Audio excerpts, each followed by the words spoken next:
photograph of three judges of the House of Lords are put upside down in the paper, and the caption was "Three Old Fools." That kind of journalism has always been there in the United States. They are very critical of it. Indian press was very deferential to the judicial system. Throughout, they have been very restrained. In fact, even Punch, the comment. Sometimes I feel India legal is practicing that virtue is being put to practice to a bit of in excess. I think that's good as long as it's bona fide, and as every other institution, judiciary must also be open to external assessment of its social relevance and utility. Sir, your tenure is most remembered just because of your initiative regarding the judicial accountability.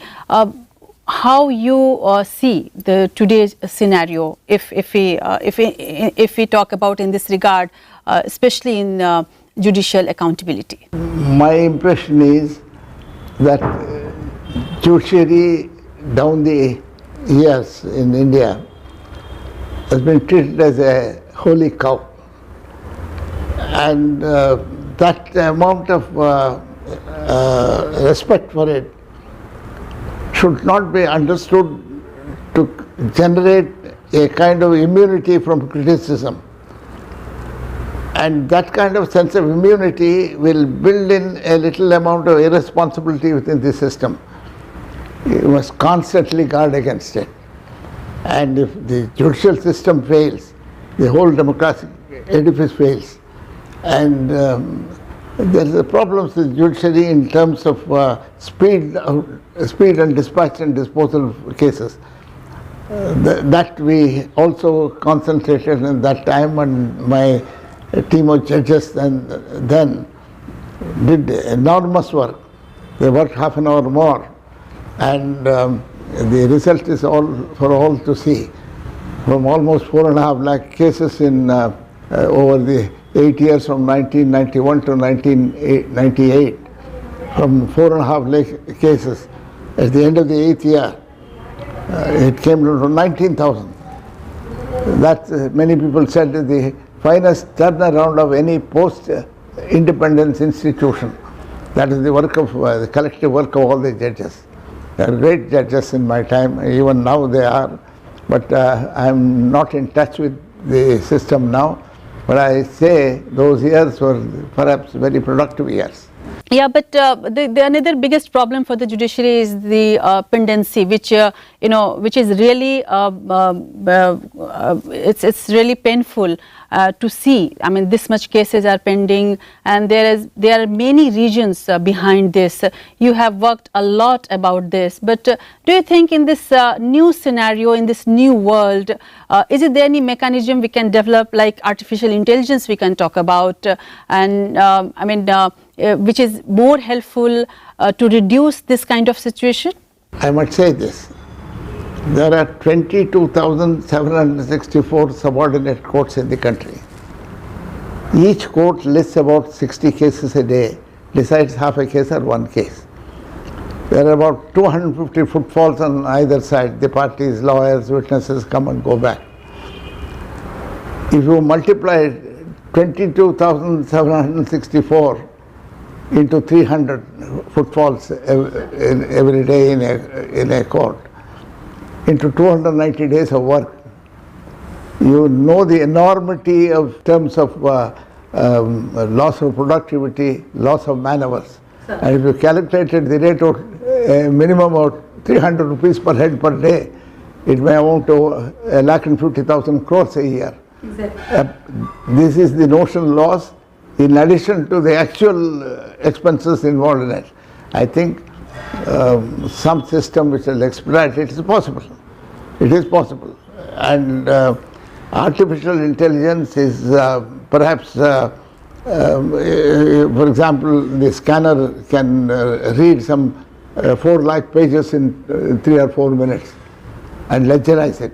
But the platform, the language platform, it must be compatible with the perception, the capacity of the material in the court to admit of the advantage of an artificial intelligence solution. That is it has some limits, but it can be tried. Yeah, then here I should remind you, once you said about yourself that you are the most unpopular Chief Justice ever. What did you mean by it? A judge is unpopular in every sense because his view, his world picture somehow influences his decisions. Sometimes he even erects his own prejudices into a principle. And that's the reason why a greater wisdom is expected of a judge than mere technical knowledge of details. And he must have an idea of what kind of society in which you are administering what kind of system. Some beautiful slogans, you erect expressions borrowed from foreign experience and try to incorporate them into our system. Indians' predicament is totally different. It requires different solutions, and one size does not fit all. There are regional differences, regional imbalances, and judicial latitudes. More than that, kind of a pervasive wisdom which can assess the utility of any system appropriate to any situation, that instinctively should develop in a judge. He must, it is very difficult to straitjacket the whole thing into one formula. But do you think, sir, because still India is a religious country and we have thousands of years of the history, and we are still in transition period. Do you think that, especially if we talk about the judge and the judiciary, the judiciary is outreaching somehow in that particular genre where they should not, like you can take the Sabrimala case, what you are hinting at. Sir. I know that, but I must tell you this: you can't eliminate religion through scientific thinking. Science, advancement of science will not dampen religious enthusiasm or religious fervor. That's perhaps a part of human nature itself. But instead of trying to eliminate religion from civilization, which is, I think, a very impractical idea. As an idea itself, it's impractical. But you must say, educate children from their childhood. What are the values of the religion? Bhagwan Das, that one of the Bharat Ratnas, wrote a book, Essential Unity of All Religions. Perhaps education on those lines to say what are the underlying values of religious experience, how human brotherhood is the foundation for all religious expositions. That may be educating children from their childhood in the joy of loving others and in their respect for truth. If you educate them, there are beautiful storytelling missions. Every civilization has that content. They'll fire their imagination and find out what's the real purpose of religion. And that, I think, is a better solution. But courts should intervene in this? And how we can maintain the balance between the tradition and the modernization? I know you are thinking of the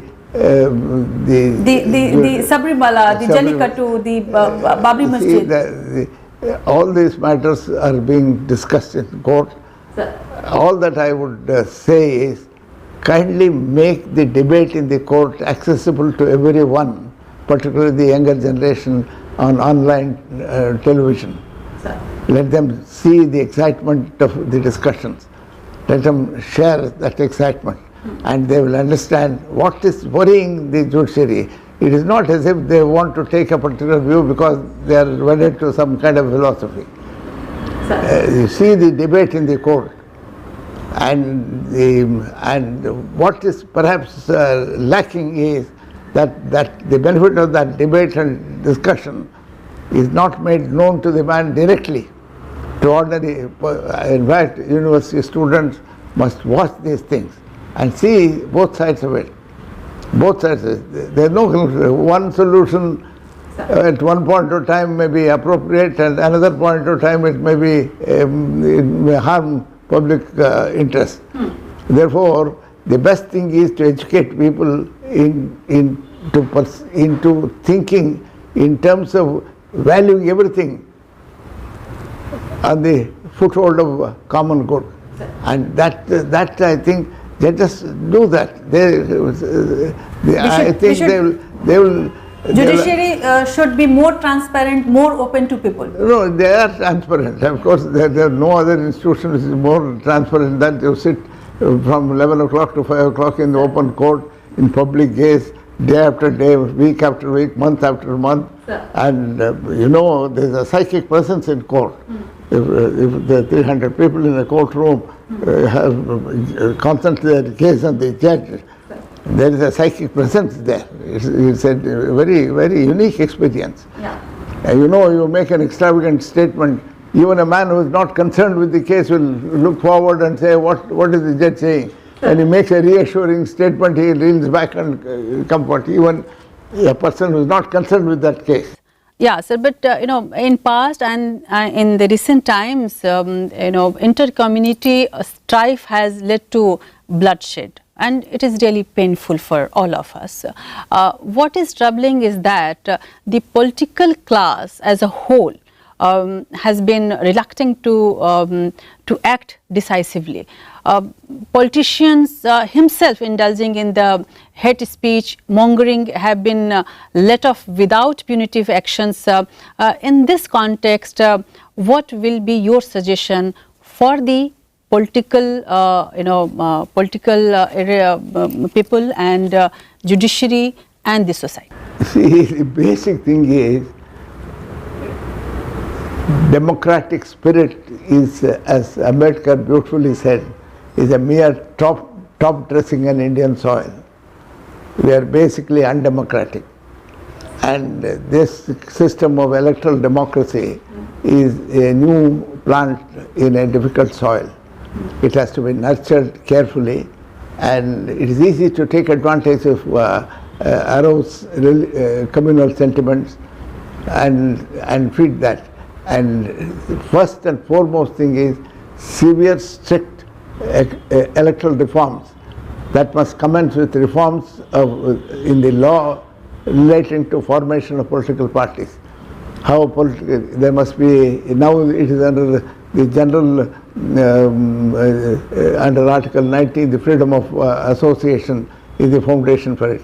There must be, in my opinion, many may not share that, you must have a comprehensive law for formation, internal democracy, funding, transparency of accounts, audit, and public scrutiny of the working of political parties.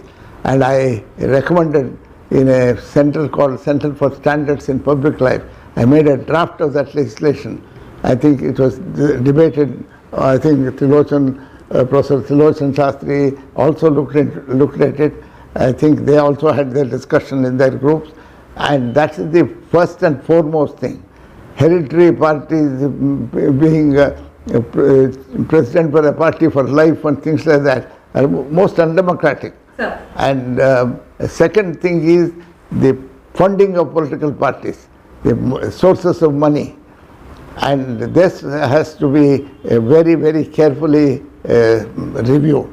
And as long as this happens, it is a dangerous mix of caste and cash. This is going to ruin our political system. And this is the problem which everybody acknowledges it. but difficult to find a solution acceptable to everybody. It's a great country, vast disparities, and how do we carry everyone with us? You were part of the group formed to review the working of the Indian Constitution.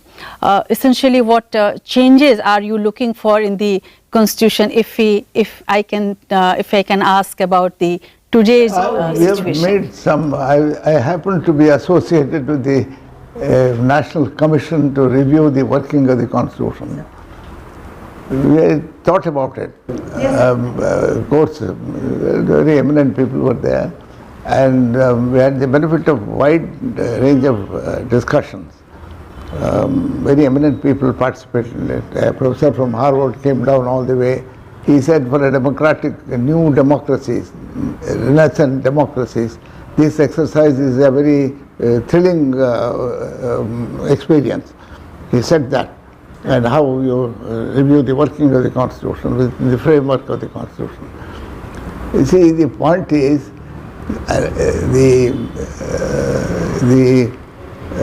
you see the change in Kerala. In fact, if you compare a North Indian state with Kerala, how is it that they are two different nations altogether? For example, give you one instance, in the mid-40s, the Boer Committee report on health, the maternal mortality was 2,000. 2,000, unthinkable. It came down, there is a Lakshman Samadhyar committee in the 1950s. It came to 1,000. And they attributed to the advent of penicillin for this maternal mortality. Then there used to be, when I was in the Human Rights Commission, there used to be a scientist from Europe used to come to India and Africa all the time. He was given a Nobel Prize. He developed a medicine. His name was Sune Bergstrom. He was given a Nobel Prize for arresting bleeding immediately after post-partition bleeding. It would stop for 8 to 10 hours. They saved many lives. See, the figure now in Kerala is 40. Can you imagine? You see, we have population multiplied 4 times, from say 330 million to 1,300 odd million. With the 4 times increase in population, the figure from 2,000 in the mid-40s has come down to 40. Imagine the potential of the Indian system itself. Yeah. See, the population is even not replacement level in Kerala. Sir. They achieved it by literacy. The same result almost near that achieved by Tamil Nadu by the family planning route. Literacy route one side. And these experiments are for us to see. And how is it that they are not replicable in other states? I attribute it to lack of political will and education, education of the girl child. These are some of the things. They are all, of course, great things have happened. Yeah. There's awareness. One beautiful thing which gives me hope is that people, even politicians, all others are aware of these things. Now it's a time for a short break. We'll come soon.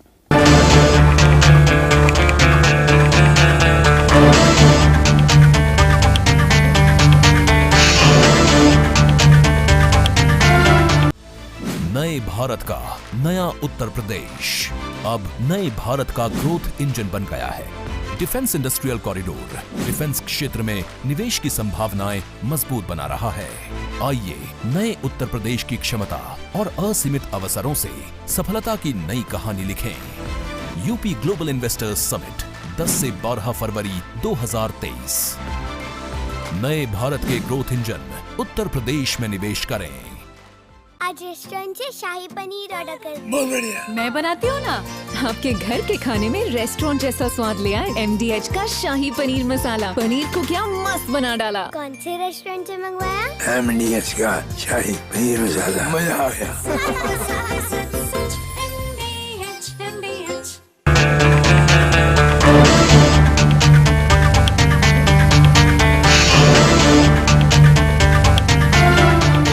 police is also very important, sir. As CGI, you acquired the reputation of being the champion of human rights and came down heavily on the police excesses. Now, how do you feel that the situation has still the same? But definitely, you have any solution for this as well? Human rights exhortations have become a fashion. Sir. At the core of it is, what is that human rights about? The core of it, in fact, when Eleanor Roosevelt committee debated Universal Declaration of Human Rights, there was a member of the chief draftsman, a French internationalist, Professor René Cassin. Sir. He was the chief draftsman. And it took so much of time. Ultimately, it is said that Eleanor Roosevelt had a bottle of champagne to celebrate the signing of the report. It was so delayed that she opened the bottle, wine had turned to vinegar, it became sour. So you had bottled up human rights for so long that it became sour. And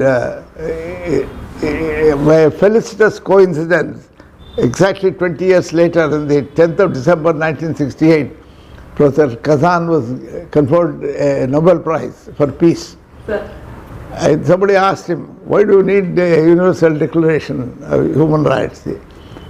He in a great understatement of the century, he said, we need it because men are not always good. Men are not always good. That includes women also. That's the thing, the human element, and there's great potential. There's thinking. See, the views that we are expressing here are mere reflections of what we get from society itself. Exactly. Not that we are, that's why you remarked in 1994, I remember, the court is becoming more sensitive to its role as the protector of the rights of the citizen, and it is not letting proceeding technical things came in its way. see, the can you human elaborate rights it? enforcement is not in courts, least of all in courts. It is in the workplaces, in ordinary interactions of human beings. In schools, in various areas in human activity goes on. And this awareness of unity of human personality, that must grow as a culture in the people. And religious divides, religion, instead of promoting happiness, is erecting provocative slogans. Perhaps spirituality is a better word. Somebody described spirituality as selflessness in action. Spirituality is selflessness in action. I suppose that's the most beautiful way in which you can express our religious values. Yes, but what is your take on the CAA? There is some apprehension in some places about it. It is our duty to allay the apprehensions by debate. You can't convince a person about the rationality of utility and rationality and the beneficence of a thing. I think we lack our power of persuasion. You see, there is nothing intrinsically wrong in laws, but the apprehension that they will be applied discriminatingly. Yeah, and it's very obvious that today we are operating in a polarized atmosphere. Conflict is common and often leads to violence. In such a strife-ridden atmosphere, role of police is often under scanner as well. And when matters relating to inter-community violence and communal conflict reaches courts, question get raised on the judgments. How justifies this? And especially in the social media era. With that, we have to keep in our mind. Yeah. Judicial system must be allowed to work its way. They just are aware of both sides of the matter, and what is harmful to the nation they know. Trust to the judiciary. Please don't substitute their wisdom by your own impositions. Trust to them. That's the only way. That's the only thing you have. Yes. If you lose confidence in judiciary, you lose confidence in democracy. So do you think that to save the democracy, as we are talking about the electoral reform and all, so now judiciary has to be more active about these kind of... Absolutely, absolutely. So what will be the way forward for this? What will the way? Judiciary must apply the law. Apply the law without reference to, without being a respecter of persons. You must apply the law in a uniform way. That's the only way you gain public confidence. Without public confidence, to depend on the judiciary for everything is the mark of a weak society. This kind of judicial paternalism will deprive people of the excitement of fighting things out democratically. And there's a limit to judicial activism. But in terms of protection of human rights and fundamental rights and fundamental liberties, the best institution you can trust is the judiciary. And it has its faults. It has many times gone against the better judgment of people. It has gone many times against the better judgment of people. But ultimately, the liberties and rights of people are safe in the hands of the judiciary, whatever might be the shortcomings. And trust judiciary, respect judiciary, not respect judges as a matter of personal regard, as an institution, because you have nothing else to go to. Yeah, but judicial activism and rule of law, so will it be going together, or we need to define it more? I know that judicial activism in an extreme sense is a slippery slope. You are acting where a legislator should be doing. You are doing something which the legislator as the administrator must be doing. Somewhere, somehow, sometime, you see those institutions not performing their duties. Somebody else has to do within the constitutional framework. This is, I think, you have no choice. You don't take a decision of the court in a gracious way. There's no other way in which you can work out democratic equality. Yeah, but in times of social tension and violence, do you think that the executive is not performing its constitutional role, and is it dominating the judiciary, which is really bad? But many instances are there that when executives and the judiciary is on the they are in the controversy, and it seems that they are on the different grounds.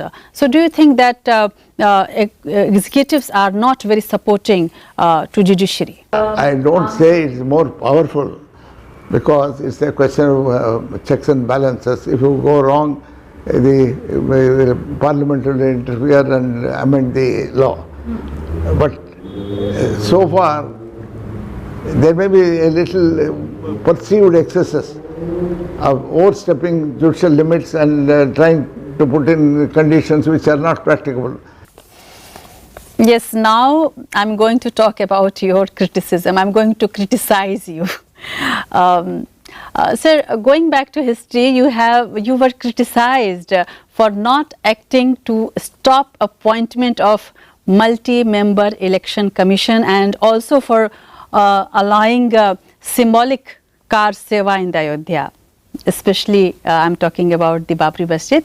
Given a chance again, would you have, do you think that you maybe would you have acted otherwise, and your that decision maybe you won't take if we talk about the right today's scenario? I don't think so. Because that is, the limits of judicial intervention. And it was executive decision for protection. Court can say do this protection. How they should do it is the expertise of the executive. And if court can't go and say this is the manner in which you do a particular thing, the objective is clear. Protect a thing. But if the political formation, the political executive itself determined to thwart a judicial decision, what can you do? So now I would love to mention the Ayodhya judgment, sir. Ayodhya judgment has now become a case study of sorts, but it was only one of the longest running legal battle, as we all know. But the judgment touched upon the sensitive issues of faith versus rule of law. Do you think that this judgment is totally based on the legal logics? This turned upon a broader issue of national consilience, national consensus. And that is a power which peculiarly characteristic of the Supreme Court of India under Article 142. I think this was a broader exercise, not a legal technical issue of determining actual rights to land and this thing. It involved such emotional overtones that perhaps the Supreme Court in its great wisdom, the 9 judges who sat, the judges who sat there to decide it, each one of them can be trusted to protect the law and a sense of national honor and a sense of justice. They came to the conclusion, they said there was a religious, non-Islamic religious structure. They came to that conclusion. That to reconcile so many conflicting interests. There are a number of one ingredient would counter the other ingredient, and in that case, you see, it's almost like a doctoral thesis. The thing is almost like a doctoral thesis, and judges have put themselves into such concern about protecting the nation from a kind of a commotion. And I think the objectives before them were broader than mere technicalities of rights and duties. So means you want to say this, that Ayodhya verdict is an emotional decision, or was it a judgment based purely on the legal ground, legal basics? I won't say emotional, that may be a pejorative word.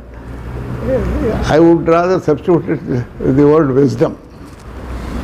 And how far it is permissible for the court to exercise that kind of wisdom is again a matter of wisdom. Sir, you have given so many ideas to bring about reforms in the social, political, legal, judicial and the constitutional arena. Now when optimism has become a political slogan, and Prime Minister Modi's slogan "Achhe Din" has been called as a game changer, when do you think that in judiciary Achhe Din will come? Judiciary के अच्छे दिन कब आएंगे? Well, I'll tell you from the point of view of the judiciary. Yes. For the judiciary, it's always been the अच्छे दिन, because they take the responsibility, they absorb the tensions, and help people to carry on with their lives, and in such broad situations, is unprecedented anywhere in the world. You know, for example, American Supreme Court decides about 135 cases a year. The British Supreme Court may decide about 60 cases a year. In the Indian Supreme Court, every week 1,000 cases are listed. You can't imagine the nature and the diversity and the complexity of what the judges face. I think it's good to trust the Indian judiciary. somebody said that speaking of the doctrine of supremacy of the Supreme Court of the United States, one author, his name is William Wirt, he said it is easier to speak of the solar system without the sun than speak of the American Constitution without the doctrine of the supremacy of the Supreme Court of the United States. That's the exalted position they attributed to the Supreme Court of the United States as a source of wisdom. And in such matters it's not legalism, technicalities. It is a broad sense of wisdom and national interest. I think you must trust the Supreme Court of India with that. In past and in the recent times, inter-community strife has led to bloodshed, and it is really painful for all of us. What is troubling is that the political class as a whole has been reluctant to act decisively. Politicians himself indulging in the hate speech, mongering have been let off without punitive actions. In this context, what will be your suggestion for the political, people and judiciary and the society? I think political parties have a great responsibility of evolving a system which will go beyond their own perceived personal interests. Political parties must think that the time has now come that all of them sit together and set up a political system, political party system, which will solve this problem. A good law regulating formation, internal democracy, selection of candidates for election, and all that as a part of political discipline will change the complexion of this country. And secondly, the political executive and the permanent civil services must be separated, though they are accountable to them, must be separated by a buffer. The permanent civil services can't be used or misused by political bosses. That must be prevented, as it is as important as bringing about a reform in the electoral system. New generation is very much attached to internet. Internet has become a primary mode of knowledge transmission and interaction. However, the state has clamped down internet is troubled times, and especially that's why in this context Supreme Court is in its recent decision had held that access to internet is a fundamental right. This bench was headed by Justice Ramanna and Justice Gawai and Justice Subhash Reddy in that bench, and they have made it very clear that internet is a fundamental right. What are your views on this decision and on this issue? See, we are now thinking of the ill effects and the potential of internet for abuse. Don't judge things from their negative things. Internet is next to railroad is the greatest revolution civilization has seen. You can't imagine how you should protect children from the ill effects of the bad information is also possible. The internet itself is a protection against itself in the way in which it can be manipulated to prevent unwanted information. But it's an exciting area. Internet and artificial intelligence, these things will give you, for example, the whole process is based on logic. Logic is a friend of justice. And of course, when you have to depart from the logical thing in order to meet special situations, it is also possible to think that way. But I think humanity has a great promise, great hope to look forward to, a great excitement of which a big component of it is spirituality. And human evolution will take a beneficial course, is my take. I am entitled to it as a human being. My birth in the human family gives me that right. And Justice Venkatachalaya, what would be your message to the India, to the whole system of the India? My message to myself is that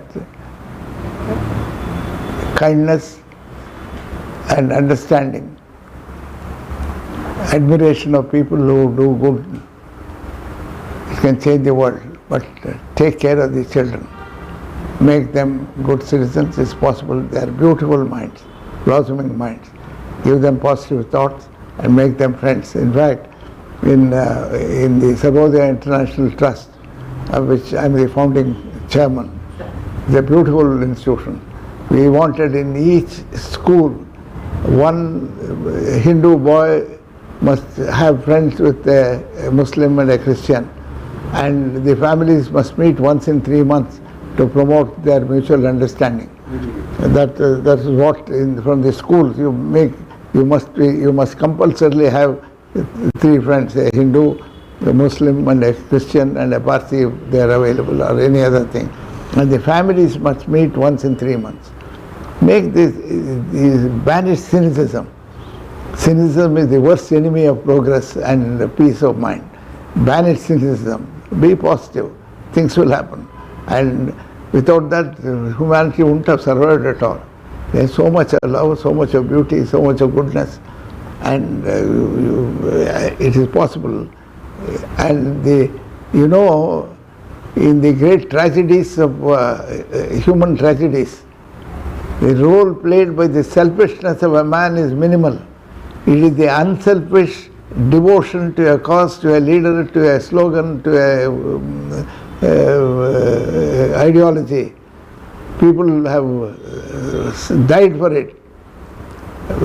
it, not for their selfish reasons. Their devotion to a language, to a leader, to an ideology, religion, and the non-selfish impulse of the human being has been responsible for the great tragedies in history. It is not that individual selfishness, it is unselfish dedication to this cause. This is the interpretation of neurologists of the human brain. And this is accepted by all neurologists. The world has not suffered on account of selfishness of man. It has suffered on account of his unselfish dedication and devotion, blind devotion to a religion, to a slogan, to a leader, to a cause. And this is, if you take this thing, then there's so much thing to be positive about our future. And at the end of this show, sir, since you are Patron-in-Chief of the India Legal, what would you like to say about us, especially the magazine, the institution and the company?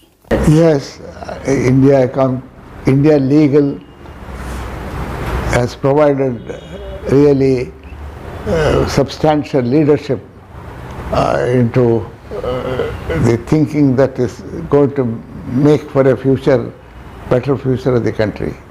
He is examining critically every issue. Critical analysis is the foundation for progress. And the conclaves are so beautifully arranged, and men who have participated are very eminent men. The thoughts expressed by them are so relevant and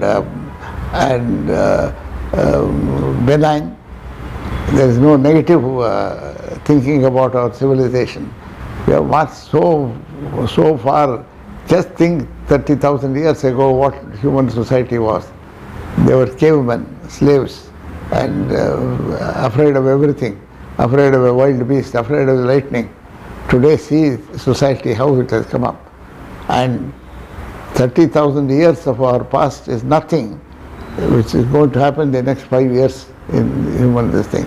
And this thinking group of people who constitute the India Legal have great responsibility for aiding this benevolent change and urging in an era of peace and content and progress, and where everybody is happy and well looked after.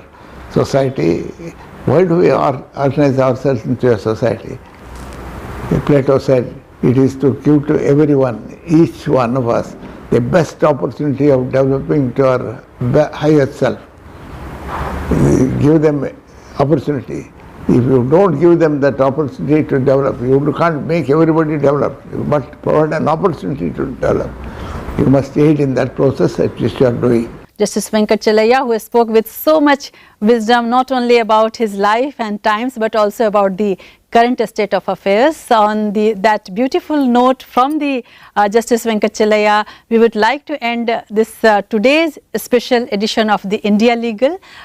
India Legal keeps you abreast of all the legal news and happenings, and through its conclaves, debates, brings the best of legal debates by the top legal luminaries of India. Thank you to being with us. Keep watching APN. फिर मिलेंगे. नमस्कार.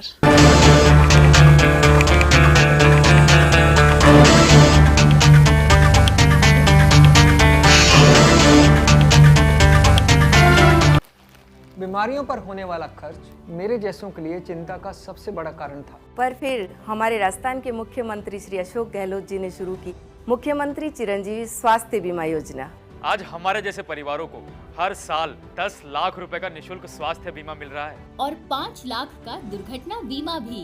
गंभीर बीमारियों के साथ साथ अब implant और ट्रांसप्लांट जैसे महंगे इलाज भी निःशुल्क हो रहे हैं। मुख्यमंत्री चिरंजीवी स्वास्थ्य बीमा योजना, जिसके तहत अब तक 27 लाख से अधिक मरीजों को मिल चुका है लगभग 3,200 करोड़ रुपए का निःशुल्क इलाज, निःशुल्क जांच, निःशुल्क इलाज। मुख्यमंत्री चिरंजीवी स्वास्थ्य बीमा योजना ऐसी ही अनेक योजनाओं से बना है मॉडल स्टेट राजस्थान, जहां जन कल्याणकारी नीतियों का लाभ पहुंचता है हर गांव, शहर, गलियारे में।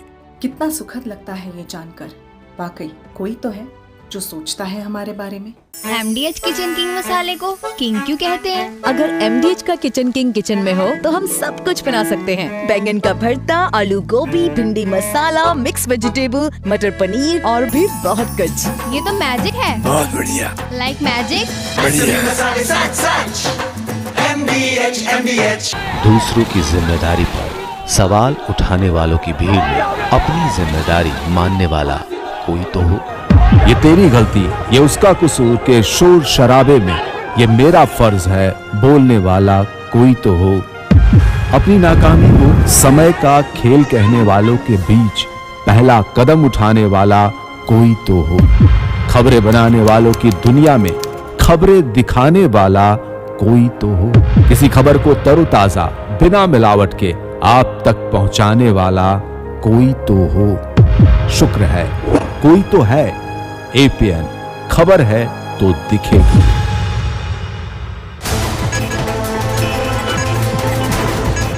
बात जब खबरों की तो सिर्फ बातों से विश्लेषण नहीं, तह तक जाना है देश की बात। जिंदगी को उसी के घर में टटोलना है, उसकी गूंज देश के सामने ले जाना है देश की बात। किसके इशारे पर लग रहे हैं नारे, या है ये जनता की आवाज? खबरों का पूरा सच है देश की बात। 130 करोड़ का देश है, बात तो होगी ही। नमस्कार, देश की बात के साथ मैं हूं आपके सामने Rajshree.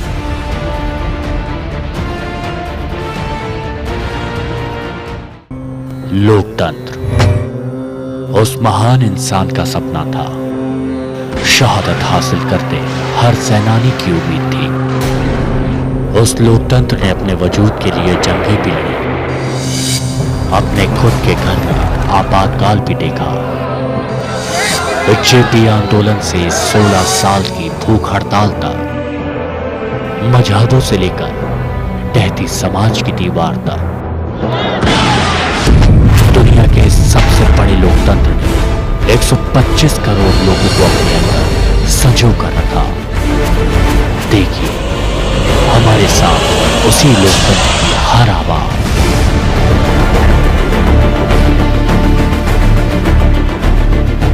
Medical facilities have been provided to the people. Thousands of people across the world. There are lots of landslides.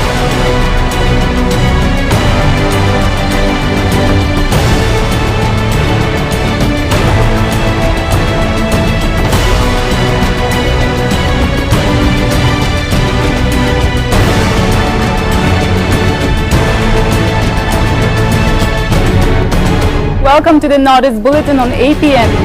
And welcome to Northeast Bulletin on APN.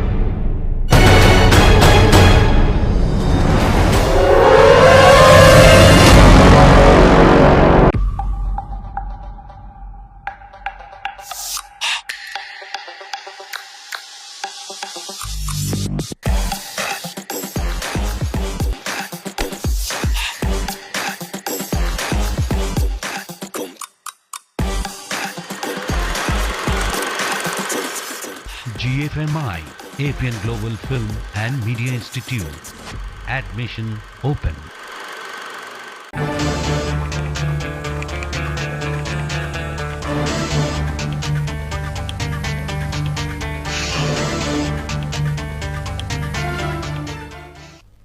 नमस्कार, बहुत स्वागत है आपका इंडिया लीगल में। मैं हूं राजश्री आपके साथ। किसी भी व्यक्ति के जीवन, स्वतंत्रता, समानता और सम्मान का अधिकार ही मानव अधिकार है और आज हम मानव अधिकार की ही बात करने वाले हैं अपने इस खास कार्यक्रम में। मानवाधिकार संरक्षण की नींव संविधान में रखी गई है और कानूनों के जरिए एक सुरक्षा कवच बनाया गया जो मानवाधिकारों की रक्षा कर सके। लेकिन जमीनी हालात ऐसे रहे कि मानवाधिकार हनन लगातार होता ही रहा। आजादी के बाद बंटवारे पर हिंसा, लगातार हुए सांप्रदायिक तकरार, आतंकवाद, नक्सली हिंसा, पुलिसिया प्रताड़ना और मुठभेड़, मॉब लिंचिंग और हेट स्पीच, घटनाओं की फहरिस्त बहुत लंबी है और हादसों के आंकड़े दिल दहला देंगे। दरअसल देश में 28 सितंबर 1993 से मानवाधिकार कानून लागू किया गया और 12 अक्टूबर 1993 में सरकार ने राष्ट्रीय मानवाधिकार आयोग का गठन किया। भारतीय संविधान में न सिर्फ बुनियादी अधिकारों को अहम जगह दी गई है बल्कि मानवाधिकारों की गारंटी भी दी गई है। मानवाधिकारों के उल्लंघन करने पर सजा का भी प्रावधान है। संविधान में सुप्रीम कोर्ट को बुनियादी हकों का रखवाला कहा गया है। ऐसे में मानवाधिकारों की रक्षा की जिम्मेदारी भी न्यायालय पर रहती है। वहीं इसका अंतिम और सशक्त प्रहरी माना जाता है। मानवाधिकारों की सबसे बड़ी समस्या ये है कि इसका हनन राजनीतिक कारणों से होता है और धार्मिक मुद्दों पर भी शोषण का कई मामले हमारे सामने आते हैं। वक्त वक्त पर पुलिस प्रशासन भी मानव की गरिमा पर अपना हाथ डालती दिखती है। ऐसे में नागरिकों के लिए कोर्ट ही अंतिम रक्षक के रूप में हमारे सामने आ जाता है। लेकिन मानवाधिकार आयोग की भूमिका इन सब के बीच कम नहीं हो जाती बल्कि बेहद अहम रहती है। सरकारी निर्णयों को पलटकर अदालतों ने अपने फैसलों से मानवाधिकारों की रक्षा की है। फिर वो चाहे शाहबानो केस हो, भोपाल गैस त्रासदी हो, हर वर्ग की रक्षा के लिए अदालतें सामने आती रही हैं। मानवाधिकारों की रक्षा के लिए खास तौर पर सरकार ने राष्ट्रीय मानवाधिकार आयोग का जब गठन किया तब ये उम्मीद की गई थी कि इस देश में मानवाधिकार हनन के किस्से और मामले कम हो जाएंगे और न केवल राष्ट्रीय स्तर पर बल्कि इसके साथ हर राज्य में मानवाधिकार आयोग की स्थापना का प्रावधान किया गया। लेकिन कई राज्यों में आयोग के अध्यक्ष भी अभी तक नियुक्त नहीं हैं, जिसकी वजह से हम ये कह सकते हैं कि अभी दिल्ली दूर सी लगती है। एनएचआरसी की सबसे बड़ी कमी ये है कि ये केवल अनुशंसाएं ही कर सकता है। निर्णयों को लागू करने की शक्ति इसके पास अभी तक नहीं है और न ही इसके पास दंडात्मक शक्तियां हैं। ऐसे में सक्षम तरीके से कार्य करने के लिए एनएचआरसी को सरकार का मोहताज होना पड़ता है। राज्य के आयोग एनएचआरसी के अधीन नहीं है। ऐसे में देशव्यापी प्लान को अंजाम देना बहुत मुश्किल है। इसी बीच मानवाधिकार हनन के आंकड़ों पर यदि हम बात करें तो वो लगातार बढ़ रहे हैं। पिछले 2 साल में पुलिस हिरासत में 4,484 मौतें हुई हैं। पिछले 2 वर्षों में एनकाउंटर की जो खबरें हैं और उससे जो मौत हुई है उस पूरे मामले में लगभग 69% की वृद्धि हुई है। विचाराधीन कैदियों की सूची में 75% के साथ भारत दुनिया में 6ठे स्थान पर है। 2019 में यूएपीए के तहत दर्ज केसों में दोष सिद्धि की संख्या 135% बढ़ी। आंकड़े हमें सोचने को मजबूर कर रहे हैं। तमाम संवैधानिक, कानूनी और संस्थागत प्रावधानों के बावजूद यूं आज भी मानवाधिकार पूरी तरह से सुरक्षित नहीं है हमारे देश में, बड़ा सवाल है। सवाल ये भी उठता है कि ऐसे संगीन हालात में राष्ट्रीय मानवाधिकार आयोग की भूमिका क्या है, कैसे ज्यादा इसे प्रासंगिक बनाया जा सकेगा, क्या वाकई ये प्रासंगिक है भी, ये भी अपने आप में सवाल है। क्या लोगों को इस संस्था पर विश्वास है? क्या एनएचआरसी लोगों को राहत दिला पा रहा है या केवल एक तरह से कहा जाए कि सेरेमोनियल संस्था बनकर रह गई है? क्या पुलिस अपनी भूमिका सही तरीके से निभा रही है? तमाम सवाल हैं जो अपना जवाब ढूंढ रहे हैं। मानवाधिकार की स्थिति के तमाम पहलुओं पर चर्चा करने के लिए आज हमारे साथ बेहद खास पैनल मौजूद है और ऐसा अनुभवी पैनल जो सीधे तौर पर हमें इन पूरी स्थितियों से अवगत भी कराएगा और साथ ही इससे निजात हम कैसे पाएं ये भी हमें बताएगा। हमारे साथ एनएचआरसी के वर्तमान और कई पूर्व चेयरपर्सन्स मौजूद हैं। साथ में एससीबी के उपाध्यक्ष प्रदीप राय वरिष्ठ वकील हैं, वो भी हमारे साथ हैं। और लेकिन आगे बढ़ने से पहले हम आपको एक खास रिपोर्ट ज़रूर दिखाना चाहेंगे जिनसे आप आंकड़ों के लिहाज से समझ पाएंगे कि आखिर मानवाधिकार के सवाल पर हमारा देश और हम कहाँ खड़े हैं।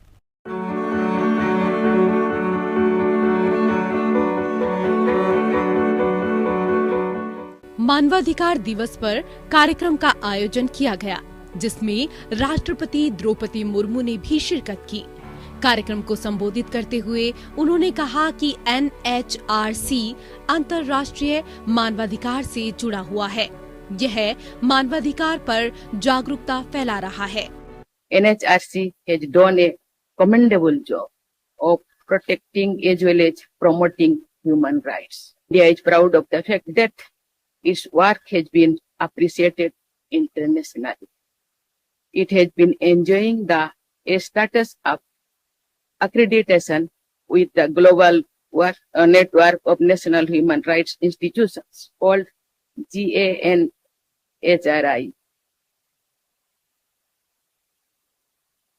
It is highly notable that the NHRC has been proactive in making up redressal in a range of issues from child labor and bonded labor to health and mental health, disability and elderly persons, women, children, LGBTs and more. वहीं NHRC के chairperson justice Arun Mishra ने गणमान्य लोगों को संबोधित करते हुए कहा कि अभिव्यक्ति की आजादी सर्वोपरि है। The freedom of speech and expression are supreme, which has to be exercised with responsibilities while protecting the dignity of others. Fulfillment of a promise of justice on the ground level is necessary for inclusive growth. उन्होंने कहा कि गरीबों को न्याय मिलना चाहिए। अरुण मिश्रा ने बच्चों के मानवाधिकार के उल्लंघन पर चिंता जताई। उन्होंने नकली दवाइयों के खिलाफ मुहिम छेड़ने पर भी जोर दिया। साथ में पर्यावरण संरक्षित करने पर भी उन्होंने जोर दिया। And protect climatic change. More so, while achieving sustainable development goals, we cannot keep cutting trees and claim the right to live in a healthy environment. Human Rights Day reminds us of love and affection for all fellow human and living creatures. We cannot exist alone. We need to coexist. Different rights interact. Respect for each one's right is the day's mandate for survival of human race. हर साल 10 दिसंबर को अंतर्राष्ट्रीय मानवाधिकार दिवस मनाया जाता है। साल 1948 में इसी दिन यूनाइटेड नेशंस के 56 सदस्यों ने universal declaration of human rights को अपनाया था। इस बार की थीम है गरिमा, स्वतंत्रता और सभी के लिए न्याय। इसी कड़ी में मानवाधिकारों की सार्वभौम घोषणा की 75वीं वर्षगांठ 10 दिसंबर 2023 को भी मनाई जाएगी। Bureau report. और इस रिपोर्ट के साथ ही शुरुआत करते हैं अपने इस खास कार्यक्रम का। और एक बार परिचित करा दूं अपने तमाम बेहद वरिष्ठ पैनल से। हमारे साथ जस्टिस एम.एन. वेंकट चलैया, पूर्व सीजीआई और पूर्व अध्यक्ष एनएचआरसी के मौजूद हैं, जो कि दूसरे अध्यक्ष बने एनएचआरसी के, और जिनके कार्यकाल में कहा जाता है कि एनएचआरसी को सबसे ज़्यादा ताकत मिली और सबसे ज़्यादा एक तरह से चर्चा मिली। हमारे साथ जस्टिस के.जी. बालाकृष्णन मौजूद हैं, पूर्व सीजीआई, और वो भी पूर्व अध्यक्ष रह चुके हैं। एनएचआरसी के छठे अध्यक्ष रहे के.जी. बालाकृष्णन साहब। जस्टिस अरुण मिश्रा अध्यक्ष हैं इस वक्त एनएचआरसी के। और हमारे साथ प्रदीप राय, उपाध्यक्ष, सुप्रीम कोर्ट बार एसोसिएशन, वरिष्ठ अधिवक्ता भी हैं और मानवाधिकार के कई मामलों को उन्होंने बेहद करीब से देखा भी है और उसे सुलझाया भी। आप सबों का बहुत बहुत स्वागत मेरे इस कार्यक्रम में। सबसे पहले justice Venkatachaliah, I will come to you sir. Sir, I have some figures from this. These all figures are from National Human Rights Commissions only. It say that violation have increased by around 37% between 2020 and 2021 and 2021 between 2022. As the ex-chairman of NHRC, how do you see the current state of human rights in India, sir? You asked me about the state of human rights in India. I recall an incident way back. Some journalists asked me in Edmonton, what's the state of human rights in India? Say it in one word. I said, good. She said, it was an ambush interview. She said, if I ask you to explain it in 2 words, I said, not good. That sums up the dilemma of the discourse. The higher reporting to the National Human Rights Commission is perhaps on account of the greater trust and confidence people have in the Human Rights Commission. Secondly, there might have been a greater awareness of human rights discourse amongst people. And thirdly, there must be perhaps a case of genuine increase in the violations of human rights. That sums up the thing. But human rights civilization itself is different. In fact, people understand it only in a narrow sense. In a broader sense, it's a philosophy, it's a way of living. बिल्कुल।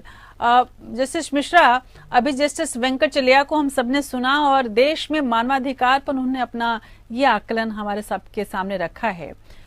Sir, आपसे जरूर ये स्थिति जानना चाहूंगी कि हम क्षेत्र अगर देखा जाए तमाम हम क्षेत्रों में आगे बढ़ रहे हैं, लेकिन पुलिस ज्यादती की चिंता सबको रहती है। और पुलिस ज्यादती की बात करें तो सरकार ने लोकसभा में बताया कि पिछले 2 सालों में पुलिस हिरासत में 4,484 मौतें हुई हैं। एनएचआरसी इस संबंध में क्या कर रहा है सर, ये सभी जानना चाहेंगे। इसको हमें 2 भागों में बांटना होगा। कुछ ऐसी मृत्यु हैं इसमें जो कि जेल में हुई, उसको पुलिस लॉकअप में, पुलिस स्टेशन में, जो पुलिस कस्टडी में जो डेथ होती है पुलिस स्टेशन के भीतर, उसको, तथा जो जेल में मृत्यु होती है कैदियों की, उसको 2 भागों में विभक्त करना होगा। तो इसमें जो संख्या है 2 वर्ष की संख्या है। और अगर आंकड़े लें जो हमारे यहाँ भी उपलब्ध हैं तो 2021 के आंकड़े प्रदर्शित करते हैं कि कुल 1879 डेथ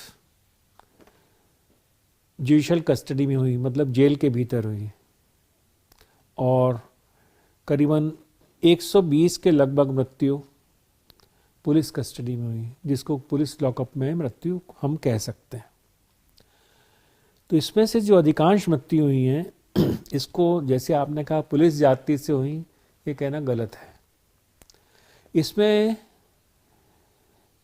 अधिकांश मृत्यु ऐसी हैं जो जेल में हुई, जो नैसर्गिक कारणों के वजह से हुई। जो हमारे यहाँ के आंकड़े ये प्रदर्शित करते हैं कि 2015 में जो मृत्यु का प्रतिशत अगर लें तो 2016 में 86% नेचुरल डेथ था, जो प्राकृतिक कारणों से जेल में मृत्यु होती थी। अब वो कारण बढ़कर नेचुरल जो प्राकृतिक कारणों से मृत्यु जेल में हो रही है उसका प्रतिशत बढ़कर 88.8% हुआ है। तो जो नेचुरल डेथ हैं वो भी उनकी संख्या भी घटी है तथा उसमें भी कमी आई है अननेचुरल डेथ में जो जेल में होती हैं। इसमें से जो आपने मृत्यु बताई, जो इसका संख्या बताई, वो पुलिस लॉकअप में जो 120 मृत्यु हुई हैं इसमें भी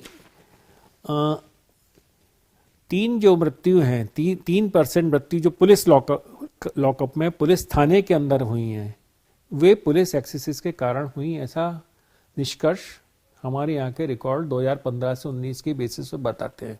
बिल्कुल।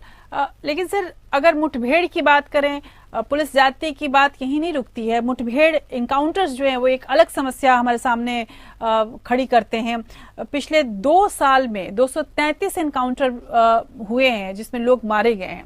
पिछले 2 वर्षों में इनकाउंटर से मौत के मामलों में 69.5% की वृद्धि हुई है।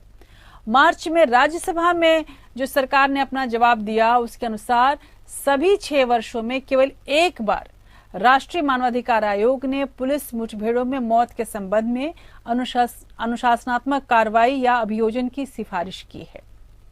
आखिर ये चुप्पी क्यों? एनएचआरसी इस संबंध में आखिर क्या कर रहा है कि सभी जानना चाहेंगे। और जहां तक इनकाउंटर की बात है, इनकाउंटर में जो अधिकांश जो हमारे पास डेटा उपलब्ध हैं, जो प्रकरण रजिस्टर हुए हैं, तो 2021-22 में जो एक वर्ष के भीतर 1/4/21 से 31/3/22 तक के जो हमारे यहाँ डेटा उपलब्ध है उसमें 153 इनकाउंटर के केस रजिस्टर हुए हमारे यहाँ। तो उसमें से अधिकांश केसेस इनकाउंटर डेथ के उन राज्यों के हैं जिसमें कि नक्सलाइट ऑपरेशन हो रहे हैं अथवा टेररिस्ट ऑपरेशन हैं। जैसे जम्मू कश्मीर में 46 मृत्यु हुई हैं एनकाउंटर में, जहाँ की टेररिस्ट ऑपरेट कर रहे हैं। इसी प्रकार से आसाम में 18 मृत्यु हुई हैं एनकाउंटर में, बिहार में 4 मृत्यु हुई हैं, छत्तीसगढ़ जो कि नक्सलाइट से अधिकांश गंभीर रूप से पीड़ित है नक्सलाइट एक्शन से, उसमें 31 मृत्यु हुई हैं। झारखंड में 9 मृत्यु हुई हैं, उसमें भी नक्सलवादी काफ़ी सक्रिय हैं। उड़ीसा में 8 मृत्यु हुई हैं इनकाउंटर में। इसी प्रकार से उत्तर प्रदेश में भी लगभग 11 मृत्यु हुई हैं। वेस्ट बंगाल में 2 मृत्यु हुई हैं इनकाउंटर में। दिल्ली में 3 मृत्यु हुई हैं इनकाउंटर में। तो अधिकांश मृत्यु जो हैं इनकाउंटर में हुई हैं उन राज्यों में जहाँ की नक्सलाइट या टेररिस्ट ऑपरेशन हैं, वर्तमान में ऑपरेट कर रहे हैं। साथ में इसी के साथ हमारे यहाँ जो डेटा उपलब्ध है उसमें काफ़ी बड़ी संख्या में पुलिस पर्सनल को भी अपनी जान धोनी पड़ी है। 2020 के हमारे यहाँ जो डेटा उपलब्ध है वो प्रदर्शित करता है 526 पुलिस पर्सनल्स की मृत्यु पुलिस के एक्शन में हुई है, पुलिस के कार्यकर्ते में हुई है। जी बिल्कुल। लेकिन सर ये समस्या कोई आज की नहीं है। जस्टिस एम एन वेंकटचलैया भी इस पर अपना विचार रखना चाह रहे हैं। Sir, India has seen 813 cases of encounter killing between 2016 to 2017 and 2021 to 2022, with almost a 70% rise in the last 1 year. It showed analysis of NHRC data. How do you see this problem? Is NHRC capable of tackling this issue? If it is so, then how and what is the way? This kind of encounter killings is a cruel joke, and the very a cruel joke on the very idea of rule of law.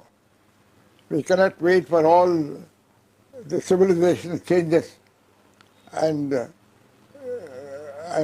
elevation of political culture to counter this menace of encounter killing. One suggestion I want to think maybe that jurists and legal philosophers may improve upon it, that every encounter killing must be treated as a homicide and registered as a homicide, and it must be followed by a judicial inquiry into the matter. Judicial inquiry into the matter to find out whether it is a culpable homicide or a justified homicide. There is an interesting analogy to this. Before the European Court of Human Rights, there was a case, I think it was from Turkey. The question was somebody was killed in a police firing. That was sought to be justified by the state as a prerogative right of the government for maintaining law and order. And in fact, the concept is that physical force is the monopoly of the state. Physical force is the monopoly of the state. And the European Court of Human Rights said, yes, you have a prerogative, fundamental duty function, prerogative function of the government to protect the law, to maintain law and order, and if need be, by use of force. But whenever a death occurs in firing, there must be a systemic inbuilt mechanism to have a judicial inquiry into the death. If you don't have a systemic system built into it, then the whole thing will amount to violation of human rights, and that kind of philosophy must be applied to this kind of encounter killings. बिल्कुल, और केवल encounters का ही नहीं sir, SC/ST act के अगर तहत हम देखें तो तमाम एट्रोसिटीज़ जो हैं वो ऑलरेडी हो रही हैं, तमाम एक्ट होने के बावजूद जो नहीं होनी चाहिए थी. हमारे साथ जस्टिस के.जी. बालाकृष्णन भी जुड़े हैं, और justice K G. Balakrishnan, I will come to you sir. Despite enacting ST/SC Act, atrocities against scheduled caste and tribes is continuing. How serious is the problem according to you? If the police is not registering the case, NHRC can see that the cases are registered against the concerned persons. And NHRC, large number of petitions are received in NHRC saying that in some states, when an allegation of rape is there, the victim is to get compensation, some compensation. Then after conviction also, there is a percentage of compensation. That compensation is, the NHRC see that the compensation is paid to the victim. That is, directions are given, and the direction could be given to the police, but the cases which are pending, the NHRC cannot give any direction. National Human Rights Commission has no role in matters which is pending in court. So the court's matters, the Act says it shall be, the NHRC shall not interfere in court matters if it is pending. I will say the conviction rate is less, and many times when the case reaches at a final stage, those who are oppressing will be a supervening force is there. They may try to influence the complainant or the witnesses. That is the main reason for the less percentage of conviction. बिल्कुल sir. Pradeep ji, मैं आपके पास आना चाहूँगी. दो तरीके की समस्याएं जिसे हमने देखा कि चाहे वो कस्टोडियल डेथ्स हों या इनकाउंटर्स हों, ST/SC से एट्रोसिटीज़ हों, इन तमाम कहानियों के बीच एक बड़ा मसला है जिसमें मानव के खिलाफ हो जाता है जब एक व्यक्ति को जीते जी मृत घोषित कर दिया जाता है. मुझे याद है आपने वो पूरा मामला किया था. Many persons are declared dead while still alive, and they have to fight to prove their existence. What are law lacuna in this regard, and what has been your experience in this human rights area? I have interacted with so many persons, and also I have seen so many problems. One of them is like living dead men. They have a proper association in Azamgarh, in Jaunpur, in Varanasi. They have even cases in Bihar. So what's happening that the own family members, they are declaring their other relatives as dead, and they are trying to grab their property by manipulating the records of Tehsil and then block. That's how the things are happening. So such things has to be curbed, and in these issues, when the Tehsil is actually registering the name or they are changing the name in the Khasra and Khatoni and the records, they should also see and make sure that a proper notice period is there. And if they have not taken due care while changing the names in the records, then they should also be in the ambit of prosecution. And that's how things can be all right. Even in those days when Honorable Justice J.S. Burma was the chairman, similar problems were brought and he tried very hard. Those days he said that in such cases where revenue records have been manipulated, why not you charge the officers who were actually involved or guilty in this? Because the officers have a duty-bound responsibility to take due care. Otherwise, they should be the complainant. In place of the victim, the officers who have recorded the names wrongly, they should be either complainant or accused. If they are not complainant, it means they are gloves in hand with the other accused persons and they are trying to do all this. So fundamental rights and human rights and atrocities and everything, this only can be protected not only by the Human Rights Commission but also by a kind of comprehensive steps and efforts made by the honorable members of the society. बिल्कुल sir, और अब तो इस पर film भी बन गई, तमाम फिल्में बनी हैं जिसमें कागज के इस खेल को दिखाया गया है। और इसके साथ साथ सर ये एक ऐसा मामला है जिसमें कोई जात धर्म की बात नहीं है। हर एक जात के लोग, हर एक धर्म के लोग इस तरह के मामलों में लगातार पीड़ित होते रहे हैं। और लेकिन इसके अलावा भी मानवाधिकार के सामने, तमाम मानवाधिकार आयोग के सामने और मानवाधिकार को लेकर इस विषय पर तमाम चुनौतियां हैं। हमारा वरिष्ठ पैनल हमारे साथ मौजूद है। हमारे साथ justice M N Venkatachaliah, justice K G Balakrishnan, justice Arun Mishra और वरिष्ठ अधिवक्ता प्रदीप राय मौजूद हैं। सबसे पहले जस्टिस मिश्रा, आपके पास आना चाहूंगी। सर, आपने हाल ही में कहा कि यूएपीए जैसे विशेष कानून अब मानवाधिकारों की रक्षा के लिए बनाए गए थे, जिन्हें छीनने के लिए नहीं बल्कि मानवाधिकार के संरक्षण के लिए इसे बनाया गया था। आज लेकिन यूएपीए, एनएसए, एनडीपीएसए की तमाम धाराएं और पीएमएलए जैसे कानूनों का जो दुरुपयोग हो रहा है, उससे ऐसा लग रहा है कि जैसे जांच एजेंसियां इस पूरे लक्ष्य से भटक गई हैं। पुलिस और सरकार सभी कटघरे में है। आखिर ऐसे में एनएचआरसी से हम क्या उम्मीद करें? एनएचआरसी क्या कर रहा है, ये तमाम जनता जानना चाहती है। सर, सर्वप्रथम जो आपने कहा कि मेरा यह कथन था कि ये मानवाधिकारों का हनन इन एक्ट से हो रहा है, ये मेरा स्टेटमेंट नहीं था। मेरे स्टेटमेंट ये था, ह्यूमन राइट्स के, ये मानवाधिकारों की रक्षा के लिए ये कानून बनाए गए हैं। ये इस परिप्रेक्ष्य में था कि ये एक्ट जो unlawful prevention of unlawful acts हैं, अथवा नेशनल सिक्योरिटी एक्ट है, एनडीपीएस एक्ट है, पीएलएमए एक्ट है, ये एक्ट जो बनाए गए हैं मुख्य तौर से जो प्रथम 3 एक्ट्स हैं, कानून हैं, वे नक्सलाइट ऑपरेशन अथवा टेररिस्ट द्वारा जो परिस्थिति उत्पन्न कर दी गई है ह्यूमन राइट्स वायोलेशन की समस्त देश में, पूरे विश्व में, अगर कोई सबसे बड़ा वायोलेशन कर रहा है तो टेररिस्ट एक्ट कर रहे हैं। इस प्रकार से जो वायोलेशन, जो उल्लंघन मानवाधिकारों का हो रहा है, उसको उन व्यक्तियों के, जो निरीह व्यक्तियों को मारा जा रहा है, जिनका कोई दोष नहीं है, जिन्होंने कानून में उनका कुछ भी नहीं बिगाड़ा, परंतु उनको जो एक शांतिपूर्वक अपने घर में निवास कर रहे हैं, उसको उसके घर में जाके मार दिया जाता है।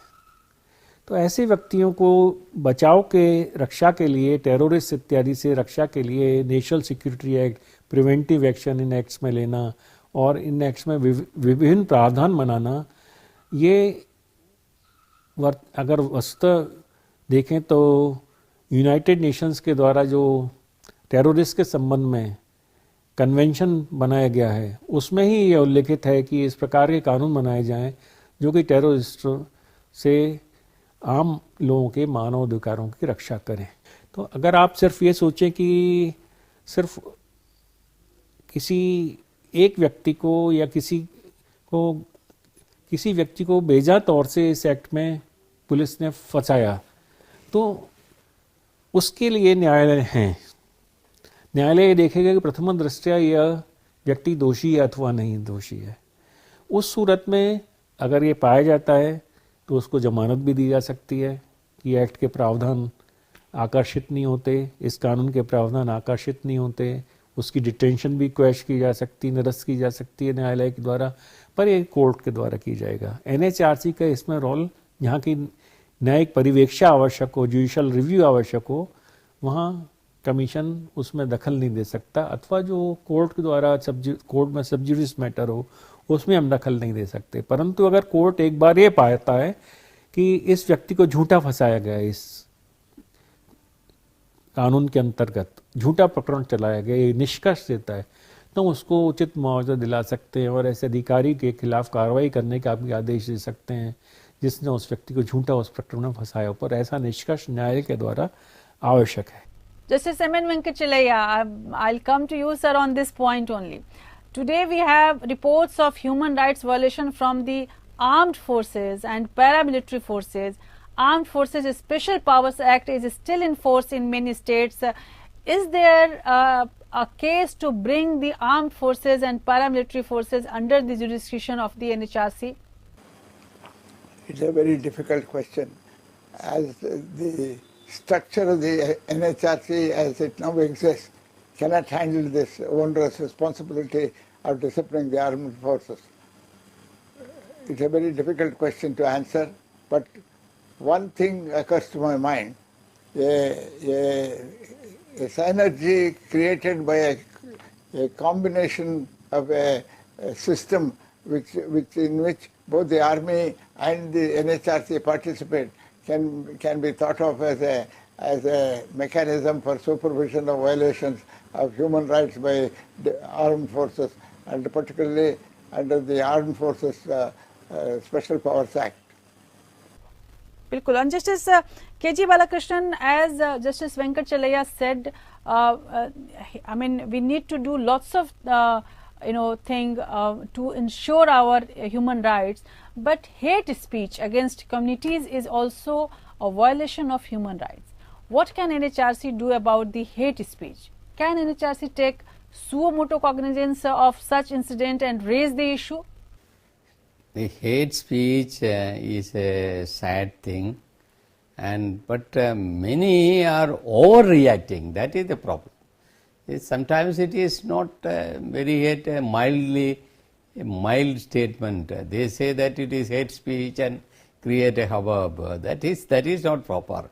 If really something is creating problem, that is slandering one religion or anything done against the religious hates or religious, there are Hindus, there are so many gods, Islam, there is Nabi and all. If we speak ill of such things, of course there should be some remedy.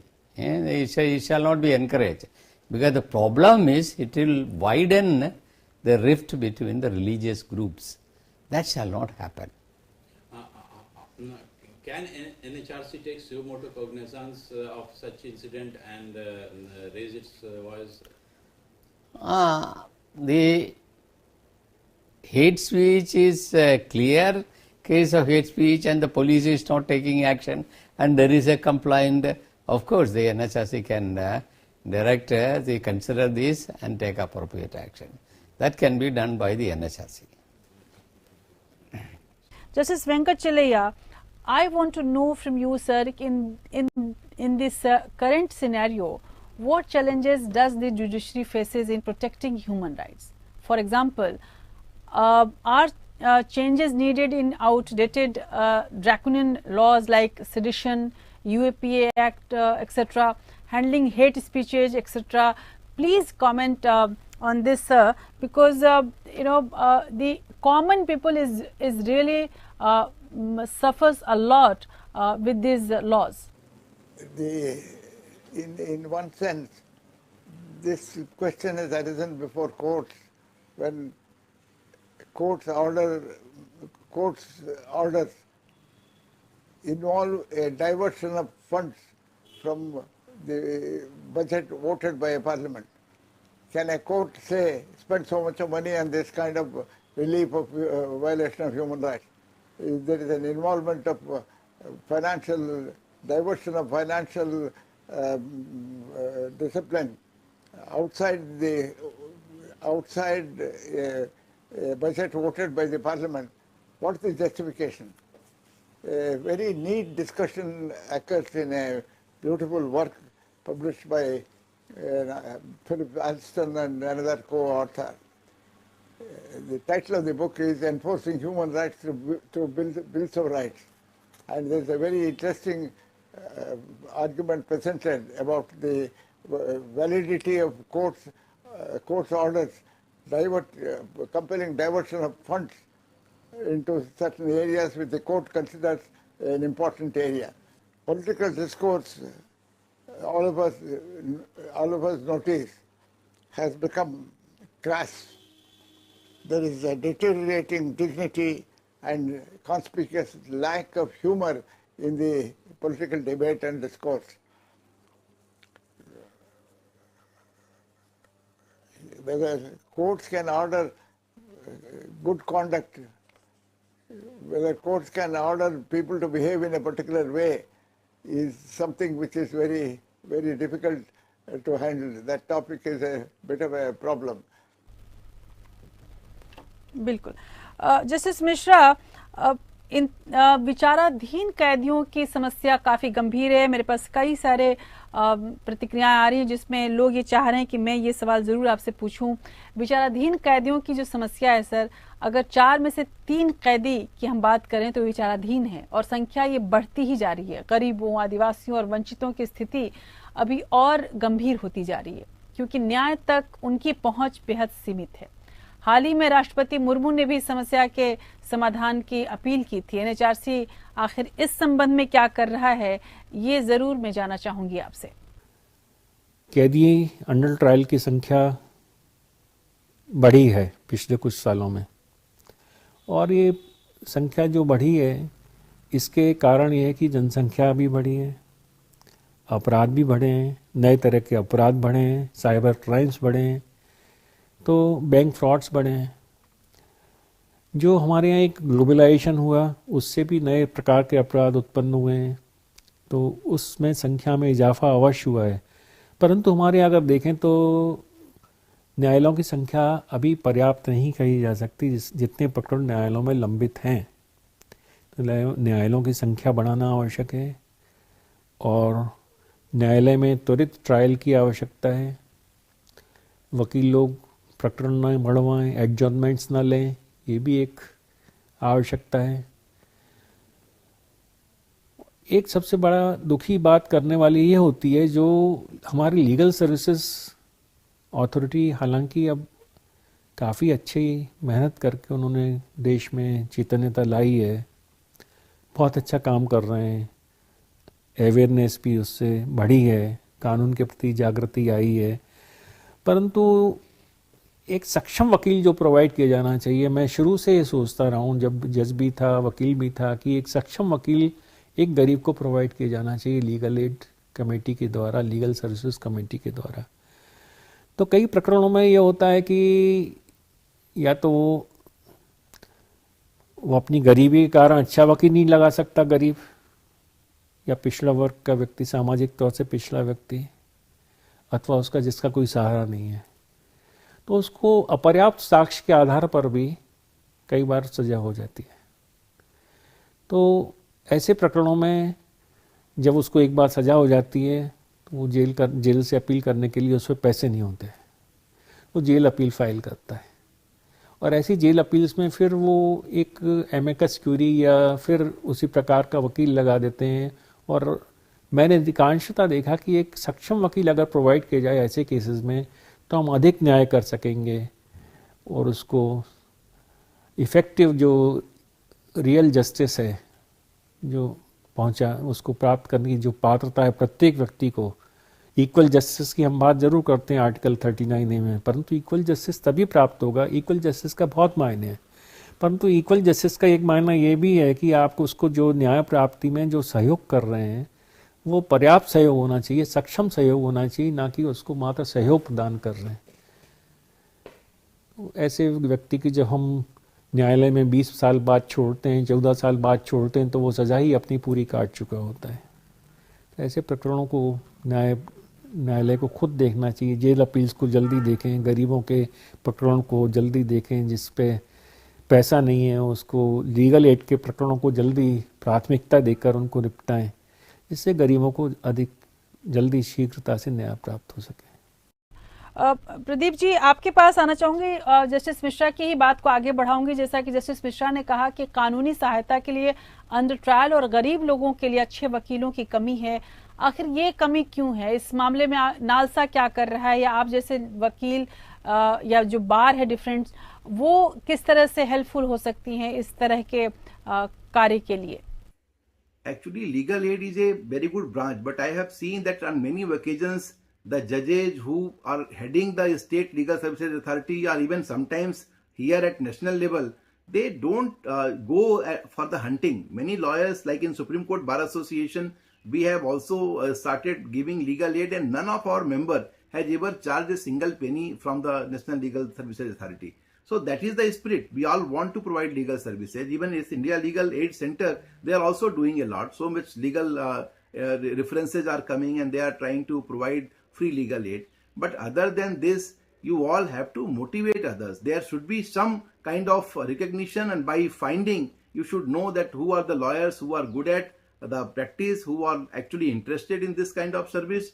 And sometimes we can also think to make it mandatory for each and every lawyer to provide legal aid. Like doctors, we have some provision that each and every doctor has to serve in the rural area. On the similar ground, we can also have the same for the lawyers. As far as legal aid is concerned, I feel that it is a most required branch. Actually, NALSA is trying to do a lot, but they are not able to reach out to the men or the common men who can actually support this.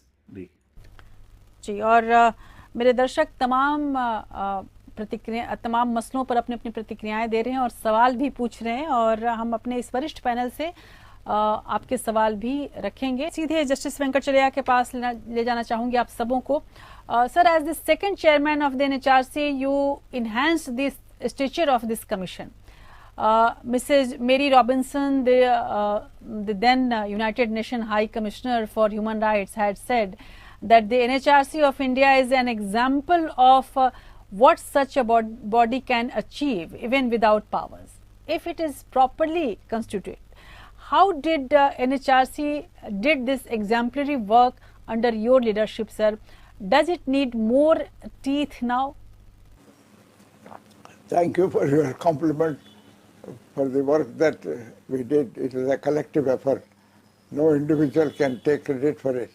We had excellent officers, very dedicated people who had faith in the philosophy of human rights.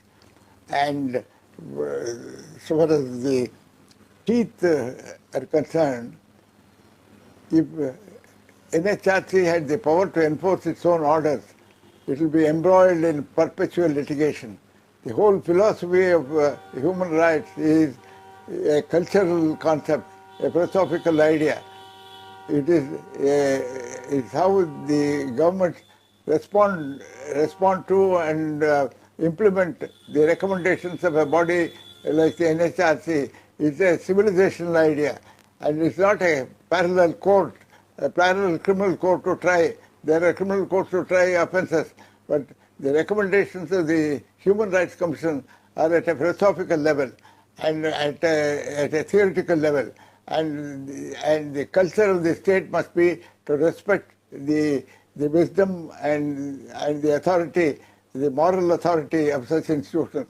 If you make it another parallel court, it will lose all its significance as a Human Rights Commission. It is a commission and not a court. The argument of teeth is not appropriate in the context of such commissions. बिल्कुल। और justice Mishra, आपके पास आऊंगे justice वेंकटचलिया ने तो बहुत साफ तरीके से बताया कि आखिर रास्ता क्या होना चाहिए, कितनी ईमानदारी होनी चाहिए, लेकिन उसके बावजूद आज भी ये महसूस किया गया जाता है कि एनएचआरसी को टिथलेस संस्था कही जाती है और ये कहा जाता है कि और अधिक शक्ति की ज़रूरत है। अनेक बार ऐसा महसूस किया जाता है कि अगर एनएचआरसी के पास दंडात्मक शक्तियां हों तो ज़्यादा काम होगा।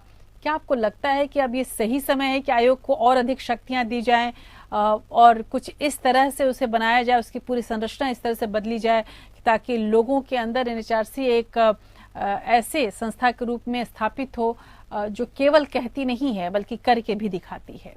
कि हमारे आदेश सक्षम है और वर्तमान में अगर जो स्थिति इसी में हम काफ़ी सक्षम तौर से काम करने के लिए हमारे पर्याप्त जुडिक्शन हमारे पास है और इसमें किसी अन्य टीथ जोड़ने की, मैं ये सोचना गलत है कि हम पर टीथ नहीं, कौन का विचार है, मेरे को तो ये समझ में नहीं आता क्यों ऐसा विचार है कि रिकमेंडेटरी पावर के रिकमेंडेशन स्वीकार नहीं कर रही शासन। आप उनसे पूछिए, सारी रिकमेंडेशन स्वीकार हो रही हैं। जब 90, 95, 99% तक स्वीकार हो रही हैं तो फिर ऐसा कैसे कहा जा सकता है कि टीथ नहीं है। हम पे पावर ऑफ इन्वेस्टिगेशन है, हम पैरेलल इन्वेस्टिगेशन कर सकते हैं, हमारे पास इंडिविजुअल इन्वेस्टिगेशन टीम है। जहां वो लोग नहीं क्लिक कर पाते क्रिमिनल केसेस को, एक राजस्थान में जैसे महिला का केस था उसका एग्जिस्टेंस को डिनाई कर दिया, हमारे यहाँ की इन्वेस्टिगेशन टीम गई सुप्रीम कोर्ट के आदेश से, उसने ना कि उसका अस्तित्व पाया बस को ढूंढ को भी दे दिया। ऐसा हमारी इन्वेस्टिगेशन टीम इतना अच्छा कार्य करती है। Justice Balakrishnan, you have been the 6th chairman of NHRC and its longest serving chairman as well.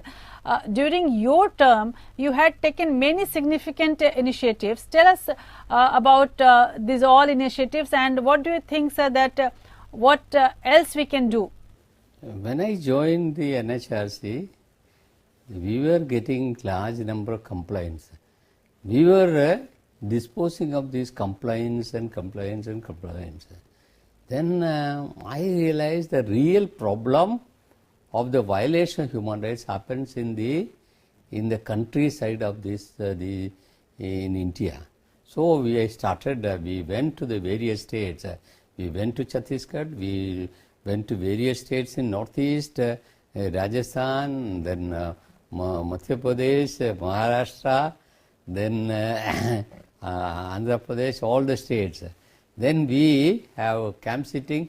We received petitions on and heard the parties then and there and discuss the issues. Then after that discussions are over, all these 4 or 5 days sitting is over, we call the concerned secretaries of the government and the chief secretaries. Then we tell them these are the problems in your state. They are all very, very cooperative. The chief secretaries and other secretaries were very cooperative. They themselves do not know. They have got such problems in this state. Then they say, we will certainly correct it. We will certainly complaints are we will deal with it and all.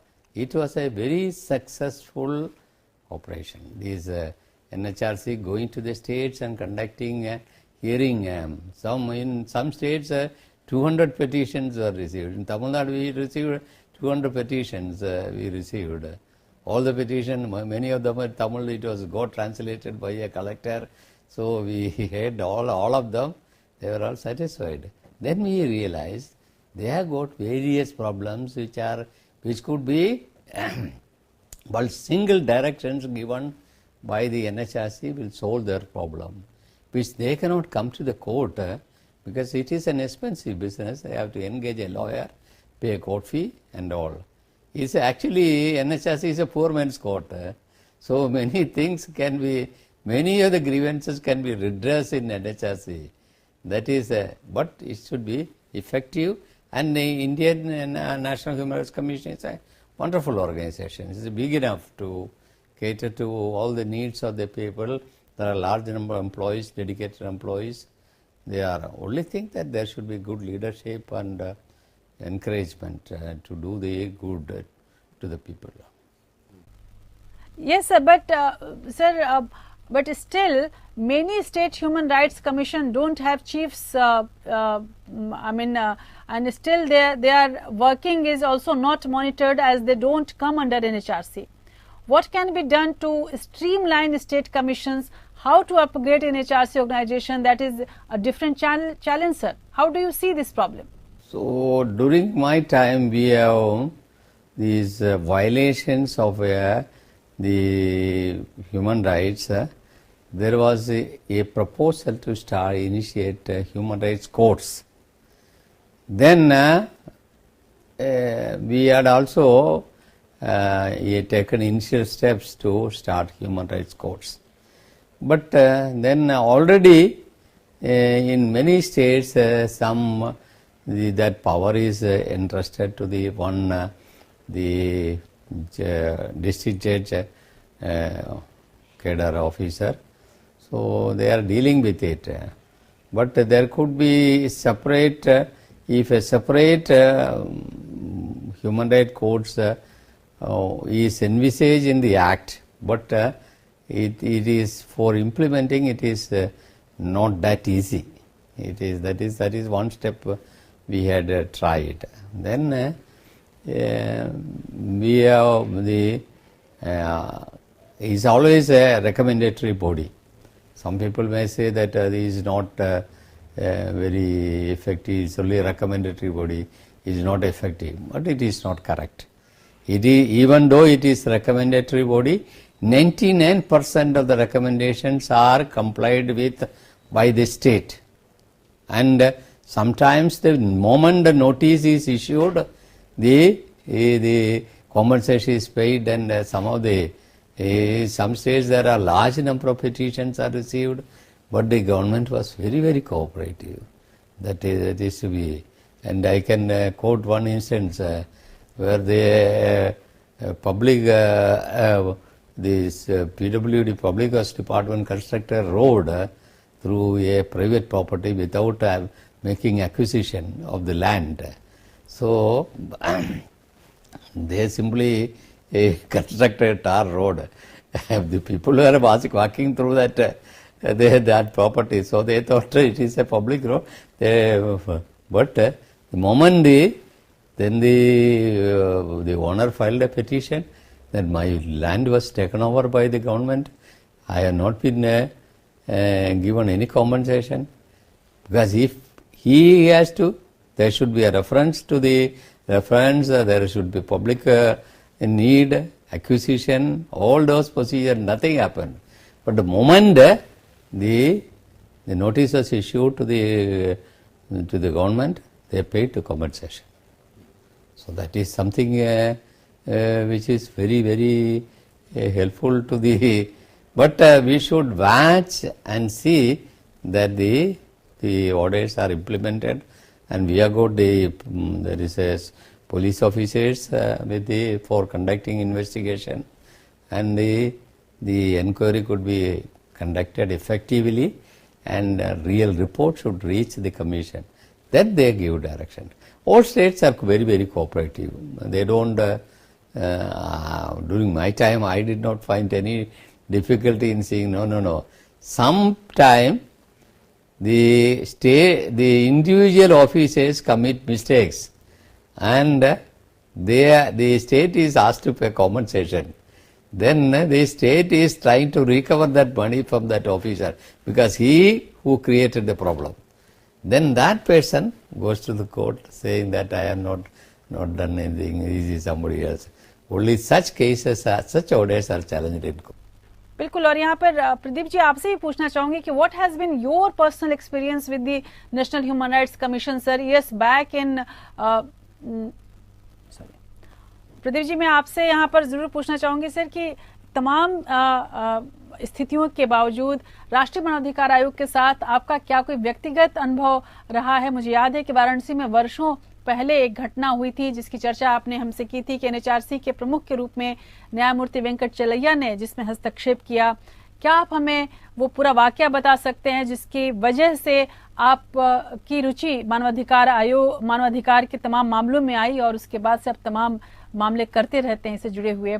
क्या आपको लगता है कि वो एक milestone था जहां पर आम लोगों तक न्याय पहुंचा, वो भी एनएचआरसी की तरफ से? बनारस के अंदर जो ह्यूमन राइट्स कमीशन का जो पहला इंटरेक्शन मेरा हुआ था, उसमें हमारे छात्रों के ऊपर लाठीचार्ज हुई थी पीएसी की तरफ से, और उसमें हम लोगों ने शिकायत दर्ज कराई भारत के उस समय के राष्ट्रीय मानवाधिकार आयोग के अध्यक्ष एम.एन. वेंकटचलैया जी के समक्ष, और उन्होंने उस पर बड़ी त्वरित कार्रवाई करते हुए इस मामले के अंदर जो भी दोषी पुलिसकर्मी थे या पीएसी के लोग थे, उनकी सैलरी से पैसे काट करके जो छात्र थे उनको दिलवाया। तो हर छात्र को उसमें 25-25 हजार रुपए दिए गए थे जो घायल हुए थे उसमें। ये बहुत बड़ी बात थी उस जमाने के लिए। और उसके बाद मेरा ऑलमोस्ट हमेशा के लिए एक इंटरेक्शन हो गया नेशनल ह्यूमन राइट्स कमीशन के साथ। मैं उनके साथ काफी दिन काम किया, फिर जे.एस. वर्मा जी के साथ काम किया। मैंने देखा कि प्रिजन रिफॉर्म के ऊपर, जो अब बाकी और बाल मजदूरों के ऊपर और कई तरह के कानूनी मदद के ऊपर उन्होंने बहुत काम किया। तब नालसा भी धीरे धीरे एग्जिस्टेंस में आया, बाकी चीजें भी आई, इनका प्रभाव भी बढ़ा। मगर नेशनल ह्यूमन राइट्स कमीशन को जिंदा करना और बढ़ाने का जो काम था वो एम.एन. वेंकटचलैया ने किया, और उसके बाद जे.एस. वर्मा ने भी इस पे काफी कुछ काम किया। तो आज मानवाधिकार हनन एक जुमला नहीं है बल्कि कड़वी सच्चाई है। इस सच्चाई से हम आंख नहीं चुरा सकते, अनदेखी नहीं कर सकते। पिछले एक साल में एनएचआरसी के पास मानवाधिकार हनन की 1,16,675 शिकायतें आई हैं। इसी से हमें समस्या की संगीनता का अंदाजा हो जाता है। और पर एक अच्छी बात यह है कि लोगों का भरोसा आयोग पर बढ़ा ही है। और इसी नोट पर मैं आप सबों का बहुत बहुत धन्यवाद देना चाहूंगी, क्योंकि इस पैनल ने न केवल मानवाधिकार हनन के तमाम जो रास्ते हैं, उन रास्तों से, उन समस्याओं से कैसे निपटा जाए ये बताया, बल्कि बहुत सच्चाई से, बहुत ईमानदारी से 140 करोड़ जनता तक मानवाधिकार के तमाम जो उसके अधिकार हैं, मानव तक उसके अधिकार को कैसे सुरक्षित और संरक्षित किया जाए, इसके बारे में भी कमेंट किया, टिप्पणी की। लेकिन इसमें कोई शक नहीं कि मानवाधिकार हनन के मामले जो बढ़ रहे हैं वो अब एनएचआरसी के दायरे में आने की वजह से और एनएचआरसी के बारे में तमाम लोगों तक जानकारी पहुंचने की वजह से लोग हनन के तमाम मामलों के लिए एनएचआरसी का दरवाजा खटखटाते हैं। वही एनएचआरसी अपने स्तर पर पहल भी करता रहता है। एक साल में 53 केस को स्वतः संज्ञान में लिया गया, 9,14,25,000 का मुआवजा दिया गया। जाहिर है कि काम तो हो रहा है, लेकिन समस्या इतनी गंभीर और विकराल है कि इसे सिर्फ एनएचआरसी अकेले नहीं निपट सकता। न्यायपालिका, पुलिस प्रशासन और सरकारें सभी को हाथ मिलाना होगा, तभी मानवाधिकार सुरक्षित रह पाएगा। और ये भी तय है कि यदि एक स्वस्थ प्रजातंत्र की ओर हम बढ़ना चाहते हैं और एक मजबूत देश बने रहना चाहते हैं, तो हमें अपने देश के अधिकारों को बिल्कुल सुरक्षित रखना पड़ेगा। हर एक व्यक्ति के मानवाधिकार की सुरक्षा हमें करनी पड़ेगी। तो इस उम्मीद में कि हम सभी का मानवाधिकार सुरक्षित रहेगा, आज बस इतना ही। नमस्कार।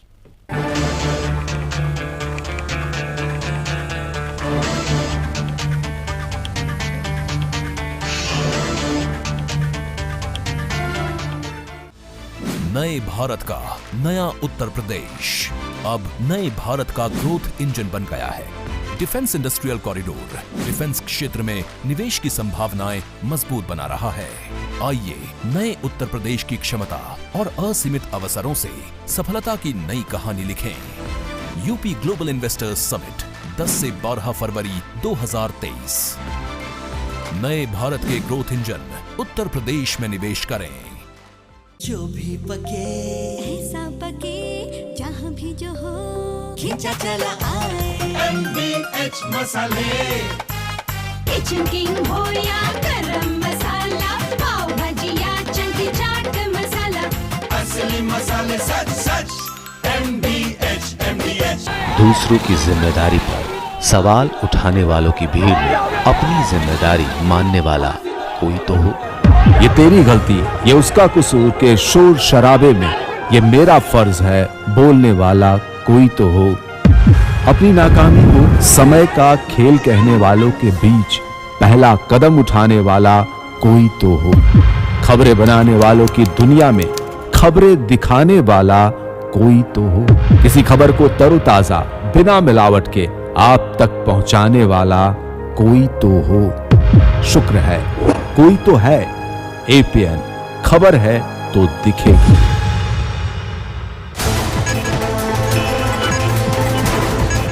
बात जब खबरों की तो सिर्फ बातों से विश्लेषण नहीं, तह तक जाना है देश की बात। जिंदगी को उसी के घर में टटोलना है, उसकी गूंज देश के सामने ले जाना है देश की बात। किसके इशारे पर लग रहे हैं नारे, या है ये जनता की आवाज? खबरों का पूरा सच है देश की बात। 130 करोड़ का देश है, बात तो होगी ही। नमस्कार, देश की बात के साथ मैं हूं आपके सामने राजश्री।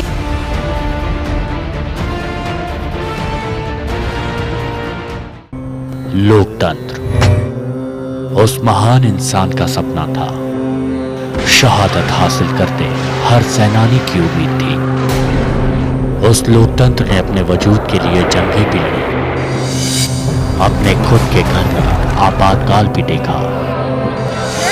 जेपी आंदोलन से 16 साल की भूख हड़ताल तक, मजहदों से लेकर टहती समाज की दीवार तक,